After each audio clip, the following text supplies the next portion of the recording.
গুৱাহাটী মহানগৰীৰ উজান বজাৰৰ এই ঠাইখিনি বিশেষকৈ কেফে ৰেষ্টুৰেণ্টৰ কাৰণে বিখ্যাত। সন্ধিয়া সময়ত বহু লোক আহি ইয়াত বহে আৰু তেওঁলোকে ব্ৰহ্মপুত্ৰৰ নৈসৰ্গিক দৃশ্য উপভোগ কৰি তেওঁলোকৰ পছন্দৰ খাদ্য গ্ৰহণ কৰে। আমি বৰ্তমান আহিছো গুৱাহাটী মহানগৰীৰে উজান বজাৰত এখন নতুন কেফে লৈ, আৰু কেফেখনৰ নাম হৈছে ব্ৰহ্মপুত্ৰ ৰিভাৰ ভিউ কেফে।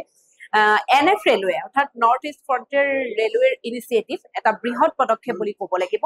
তেওঁলোকে ইয়াৰ পূৰ্বতেও তিনিচুকীয়া গুৱাহাটী মহানগৰীৰে যি ৰেলৱে ষ্টেচন আছে পাণবজাৰ, তাতো তেওঁলোকৰ এখন ৰেলৰ ডবা সদৃশ কেফে আছে, আৰু ইয়াৰ পিছত এই উজান বজাৰতে তেওঁলোকে ৰেলৰ এটা পৰিত্যক্ত ডবাৰ পৰাই এখন নতুন সুবিশাল আৰু সুসজ্জিত এখন কেফে তেওঁলোকে আজি মুকলি কৰিছে। আমি ইয়াৰ কেফেখনৰ যিগৰাকী অনাৰ, আমি তেওঁৰ মন্তব্য আমি আপোনালোকক দেখুৱাম। লগতে এই কেফেখন মুকলি কৰিছে NF ৰেলৱেৰ জেনেৰেল মেনেজাৰে। আহক এই কেফেখনৰ ভিতৰৰ দৃশ্য আপোনালোকে উপভোগ কৰক।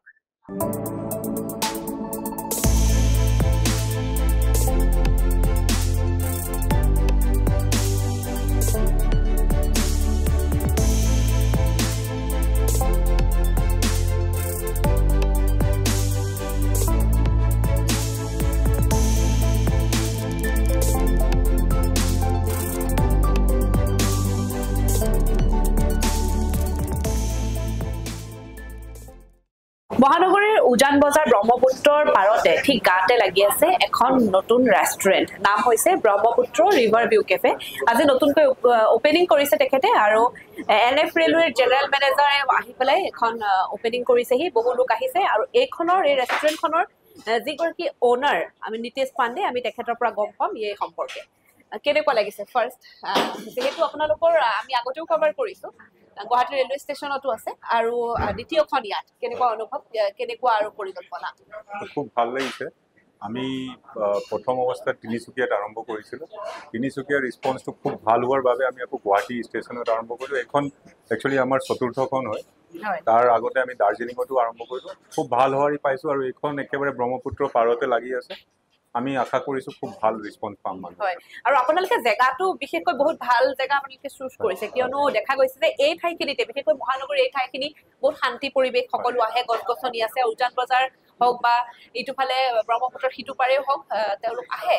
কিন্তু এটা কথা সুধিব লাগিব যে এনেকুৱা ধৰণৰ যি আইডিয়া আপোনালোকক ৰেল বিভাগৰ ফালৰ পৰা আপোনালোকক এনেকুৱা ধৰণৰ সহায় কৰিছে নে আন কিবা বেলেগ আছে? না, একচুৱেলি প্ৰজেক্টটো বেচিকেলি NF ৰেলৱেৰে হয়।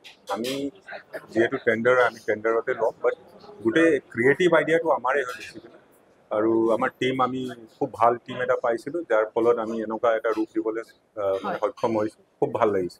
টেণ্ডাৰ প্ৰচেছটো কেনেকুৱা হয় আপোনালোকৰ? টেণ্ডাৰ প্ৰচেছটো একচুৱেলি ৰেলৱে ফ্লোট কৰে টেণ্ডাৰ বেচিকেলি, আৰু টেণ্ডাৰত বহুত বিভিন্ন ধৰণৰ কোম্পানীয়ে পাৰ্টিচিপেট কৰিব পাৰে। যিটো কোম্পানীৰ বিড ভাল থাকে তেওঁলোকে পুৰা মানে ট্ৰান্সপাৰেণ্ট হয় নে? ফুলি ট্ৰান্সপাৰেণ্ট, অনলাইন হয় বিডিং। তাতে কোনো একো মেনেজ কৰা বা কিবা একো প্ৰচেছ নাথাকে, অনলাইন, পুৰা বিডিংটো অনলাইন। যাৰ বিড মানে ভাল হয়, যোনে হায়েষ্ট বিড মাৰে তেখেতে পায়। কিমানমান কৰ্মচাৰী আছে এতিয়া বৰ্তমান? আজি যেহেতু প্ৰথম লঞ্চ কৰিছে। বৰ্তমান আমাৰ কোম্পানীত মোৰ দেন 100+ কৰ্মচাৰী আছে। আমাৰ যিহেতু 4টা ইউনিট হৈ গ'ল অলৰেডি, প্লাছ আমাৰ IRCTCৰো কিছুমান কেটাৰিং আছে, চ' 100+ কৰ্মচাৰী আছে। ইমান ধুনীয়াকে, এইটো এটা ৰেলৰ ডবা নহয় জানো? ৰেলৰ এটা পৰিত্যক্ত ডবাৰ পৰা আপোনালোকে এনেকুৱা ধৰণৰ এটা ইমান সুন্দৰ এখন ৰেষ্টুৰেণ্ট সাজি উলিয়াইছে। আমি নিজে দেখিছো, ইণ্টেৰিয়ৰটো বহুত ধুনীয়া। গোটেই ডবাৰ পৰা ৰেষ্টুৰেণ্ট কৰালৈকে অভাৰঅল কিমান মান, এটা আপোনালোকে যদিও পুৰাকে ক'ব নোৱাৰে, এটা এপ্ৰক্স বা এটা পাৰ্চেণ্টেজ কিমান মান খৰচ হৈছে? সাধাৰণতে একচুৱেলি যদি আমি এইটো লেভেলৰ যদি ইণ্টেৰিয়ৰ কৰোঁ, সাধাৰণতে মানে বহুত যায়। কিন্তু আমি অলপ যিহেতু আগতো 3খন কৰিলোঁ, আমাৰ আইডিয়া হেৰিখিনি কৰিলোঁ, চ' 25-ৰ পৰা 30 লাখ টকাৰ ভিতৰত হেৰি হৈছে। হয়, 25 লাখৰ পৰা 30 লাখ টকাৰ ভিতৰত আপুনি এখন বনাইছে। তাৰ উপৰিও আৰু বাহিৰা খৰচ আছে।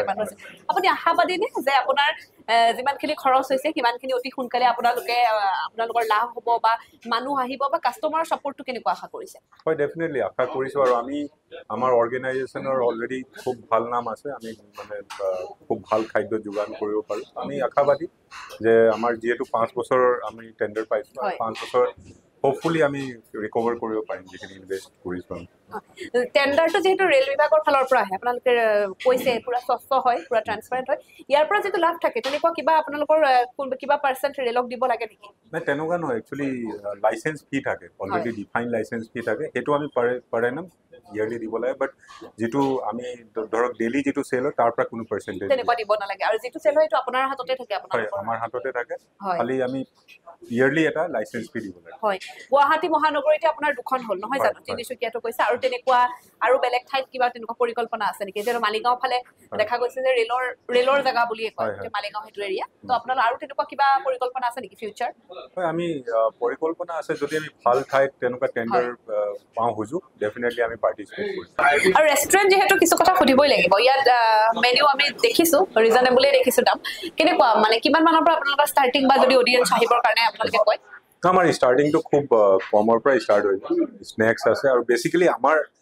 যেনেকুৱাকে আমি গুৱাহাটীত ইণ্ডিয়ানৰ ওপৰত বেছি হেৰি কৰিছোঁ এমফেচিছ যিহেতু উজান বজাৰ হয় ইয়াত এটা কেফে কালচাৰ অলৰেডি আগৰ পৰা আছে গুৱাহাটীৰ উজান বজাৰ এই ৰেষ্টুৰেণ্টটো আমি বেচিকেলি কণ্টিনেণ্টেল থিম ৰাখিছোঁ হয় চ' ইয়াতে পাস্তা তেনেকুৱা জাতীয় বস্তু পাব আৰু একচুৱেলি ৰিজনেবল হয় ৰেটছ লগতে আমি এটা ভাল ফিচাৰ ৰাখিছোঁ মানুহৰ কাৰণে যিখিনি মানুহ বাৰ্থডে চেলিব্ৰেট কৰিব পাৰে বা কিবা চেলিব্ৰেট কৰিব বিচাৰে অকেজন স্পেচিয়েল অকেজন তেওঁলোকে লাইভ কেক আৰু পেষ্ট্ৰি ইয়াতে চকুৰ আগতে বনোৱাই ল'ব পাৰিব আমাৰ চেফ থাকিব তেওঁলোকে লাইভ পেষ্ট্ৰি বনাই ল'ব পাৰিব বনোৱাই ল'ব পাৰিব যিসকল চেফ আছে ক'ৰবাৰ বাহিৰৰ পৰা আহিছে নে অসমৰ ভিতৰৰে নাই অসমৰে আমাৰ প্ৰায়বোৰ চেফ অসমৰে হয় বাট তেওঁলোকে অলপ তেনেকুৱা ভাল মানে আগতে প্ৰতিষ্ঠান যেনেকুৱা আমাৰ এজন চেফ আছে তেখেত বিভান্তাটো কাম কৰিছিল আৰু যি পেষ্ট্ৰিৰ পাৰ্টটো কেক পেষ্ট্ৰিৰ পাৰ্ট তেওঁ একচুৱেলি বাহিৰৰ ঠিক আছে আপোনাক শুভেচ্ছা জনাইছো নতুনকৈ মুকলি হোৱা ৰেষ্টুৰেণ্টখনলৈ চাই থাকিব বিজনেছ নৰ্থ ইষ্ট